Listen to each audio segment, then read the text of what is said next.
We are here with Johnny Clark ahead of the top tier at York Hall this time round. How's it going, mate? You all right? Yeah, but it's an awkward one, that, isn't it? Because most people say at Brentwood, oh, no, it's not. It's 10 shows and you decided to change it up and confuse us all. But yeah, at York Hall, nice and different in the capital. So I thought I'd call it Capitalise. And yeah, I think it's gone down really, really well, to be fair. A lot of people have asked me when you're going to do York Hall, and I thought, I generally think it's a bit bad to say, but Brentwood Centre is a better venue because it's bigger, cleaner, good facilities to change in, good facilities to park. It ticks all the boxes. When you go York Hall, you're going to get a ticket on your car. You know what I mean? Yeah, I couldn't agree more. Yeah. The talking obviously, this is your first time at York Hall. Different challenges, like you're saying, it's a different venue. Provide different challenges. Yeah. Are you going into it slightly different? Yeah. The hardest thing is you only allowed 10 fights as well. So we've got 10 fights lined up. And then if a couple drop out like they normally do, then it could be down to 6. You know what I mean? So I didn't want to overbook it. I didn't want to overbook and then think, no, if one drops off, like you're right, still got them. But so far, touch wood, 10 fights are still on solid. If it is, would it be a case of you've got other people that are ready to jump in, or is it just going to be a case of if they drop out, they drop out? Yeah, it's a bit of both. So the closer you get, the harder it is to get them to replace. And obviously the hardest thing is to replace their ticket sales. But you're getting used to it now. You kind of at the media days, you kind of gauge everyone, you talk to them and that, and the ones that turn up, they're going to be here.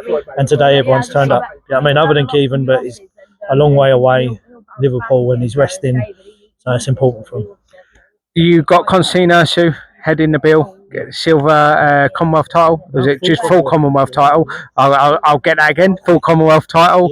Yeah. He's an absolute monster at the moment. Are you expecting him to come away with it? Yeah, it's hard to go against him, but I've never been so nervous about a fight, which is a good thing. And listen, it's a tough fight, ex-European champion. It's the perfect fight for him at the perfect time, I believe.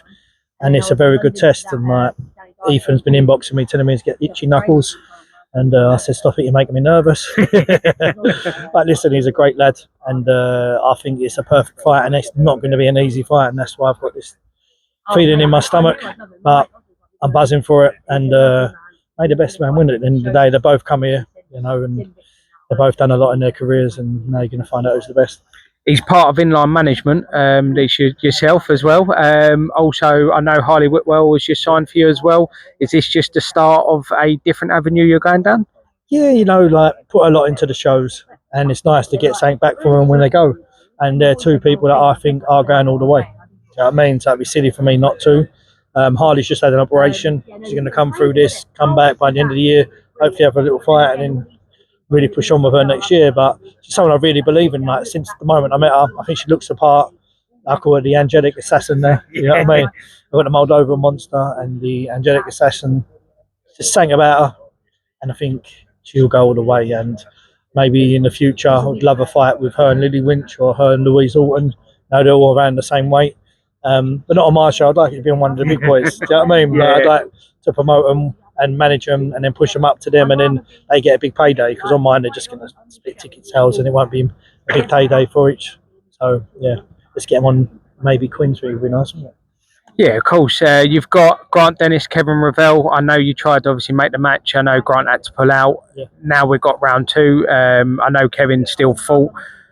Again, I think that's going to be fireworks for both of them. Yeah, I think fight of the night.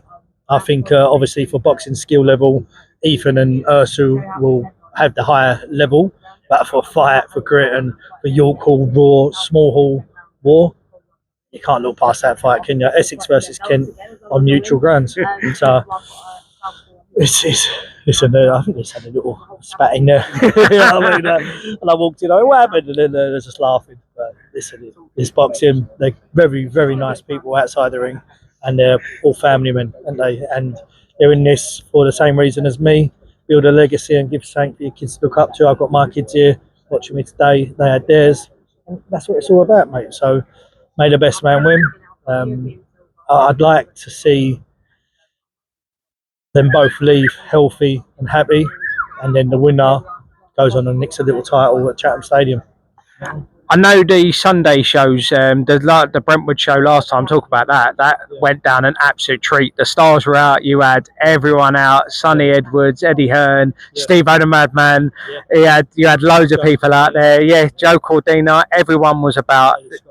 Does that show that how you're growing as a promoter as well? Yeah, it seemed to work so well. Like, I'll be honest, normally after a show I get home about 1, 2 o'clock, and then I do all the social media stuff to about 7 o'clock. Do you know what I mean? Like accepting all the collabs, posting, accepting the tags, and then all of a sudden the adrenaline's still there, and you go to bed about 9 a.m.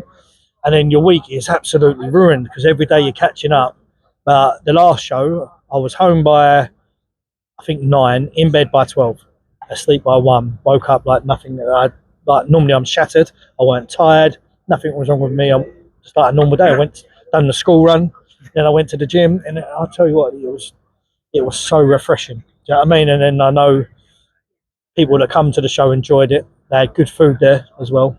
And then when they went home, obviously everyone got up for work and that. Some might have had a sore head, some might not. You know what I mean, they decide what way you wanted to go down. But I really enjoyed the show. Yeah. Sat next to Eddie Hearn. I know he was taking the piss out of me when I tried to get a photo because he was like taking the piss because I was shaking, being starstruck. I wasn't expecting him to be there. I don't think anyone was. But being sat next to someone like Eddie Hearn on the show, I can imagine again the same thing. It shows how far you've come, isn't it? Yeah, listen, it was. I put up a post with a quote, and the quote said, like, when you sit next to your idol, it isn't like you're just sitting next to your idol. It shows that with hard work, determination, you can sit beside them. You know what I mean? It's not. It was my show. His daughter was there. He was explaining to his daughter the rules and what's happening and that. It was a really nice moment. We didn't really talk that much, to be fair. I probably spoke more to his daughter. You know what I mean? But it was a nice moment, and I enjoyed his company. I didn't hear nothing though. Stephen Levy just started jumping in. I don't know what she said. But yeah, but I look forward to the show. Are we expecting any more stars for this Sunday? Who knows, mate? Who knows? It's the place to be, top tier, so anyone might roll up. Well, it's great chatting to you again, as per usual, Johnny, and I look forward to the show. Cheers.